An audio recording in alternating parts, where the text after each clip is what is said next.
Sir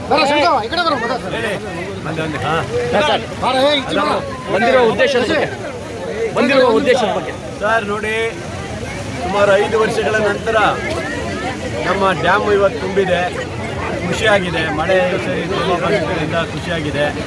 ಹೋದ ವರ್ಷ ಬರಗಾಲ ಬಂದು ಭಾಳ ಸಫರ್ ಆಗಿದ್ದೀವಿ.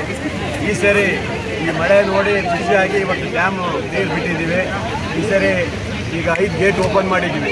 10,000 ಕ್ಯೂಸೆಕ್ಸ್ ನೀರನ್ನು ಡೈಲಿ ಬಿಡ್ತಾ ಇದ್ದೀವಿ. ಈಗ ಬಹುಶಃ ಇನ್ನು ಮಳೆ ಜಾಸ್ತಿ ಆದರೆ ಮತ್ತೆ 3 ಗೇಟ್ ಓಪನ್ ಮಾಡ್ತೀವಿ. ಈಗ 5 ಗೇಟ್ ಓಪನ್ ಮಾಡಿದ್ದೀವಿ. ಈಗ ಹಾಗಾಗಿ ನಿರಂತರವಾಗಿ ಮಾಡಿದ್ದೀವಿ. ನಿಜವಾಗಲೂ ಖುಷಿಯಾಗುತ್ತೆ.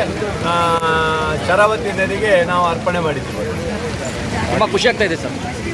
ತುಂಬ ಸಂತೋಷ ಆಯ್ತು ಇವತ್ತು. ಹೌದೌದು. ಯಾಕಂದರೆ ನಾನು ಈಗ 2-3 ತಿಂಗಳ ಹಿಂದೆ ಈ ಡ್ಯಾಮ್ ಮೇಲ್ಗಡೆ ಬಂದಾಗ ಭಾಳ ಬೇಜಾರಾಗಿ ಹೋಗಿದ್ದೆ.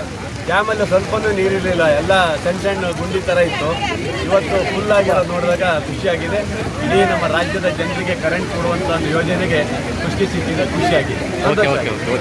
ಜನ ಎಲ್ಲರೂ ಬಂದಿದ್ದಾರೆ, ಅವರಿಗೂ ಖುಷಿಯಾಗಿದೆ. 5 ವರ್ಷ ನನ್ನ ಗಾಡಿ ಬಂದು ಈಗ ನಮಗೆ ಖುಷಿ ಆಗ್ತಿದೆ. ಯಾಕಂತ ಹೇಳಿದರೆ ಸುಮಾರು ಒಂದು 5 ವರ್ಷ ಆಗಿತ್ತು ಡ್ಯಾಮ್ ತುಂಬಿರಲಿಲ್ಲ. ಬಟ್ ಈ ಸಲ ತುಂಬಿದೆ. ನಮ್ಮ ಎಲ್ಲ ಸಾಗರ ಜನತೆಗೆ, ಸಾಗರದ ಎಲ್ಲ ನಮ್ಮ ಮಾಧ್ಯಮದ ಒಳ್ಳೆಯದಾಗಲಿ ಅಂತ ಹೇಳ್ತಾ, ಕೃಷಿಕರಿಗೆ ಕೂಡ ಒಂದು ಒಳ್ಳೆ ಆಗಲಿ. ಮತ್ತು ಬೆಳೆ ಎಲ್ಲ ಕಡೆ ಬೆಳೆ ಹಾನಿ, ಗುಡ್ಡ ಕುಸಿತ ಎಲ್ಲ ಆಗ್ತಾ ಇದೆ. ಬಟ್ ಅವರ ಜೊತೆ ನಾವು ಇದ್ದೀವಿ. ಶಾಸಕರು ಕೂಡ ಇದ್ದಾರೆ. ಶಾಸಕರ ಜೊತೆ ನಾವು ಅವ್ರ ಜೊತೆಗೆ ಸಣ್ಣ ಪುಟ್ಟ ಸೇವೆ ಮಾಡ್ತಾ ಇದ್ದೀವಿ. ನೀವು ನೋಡಿದ್ರೆ ಪೂರಾ ತುಂಬಿದೆ.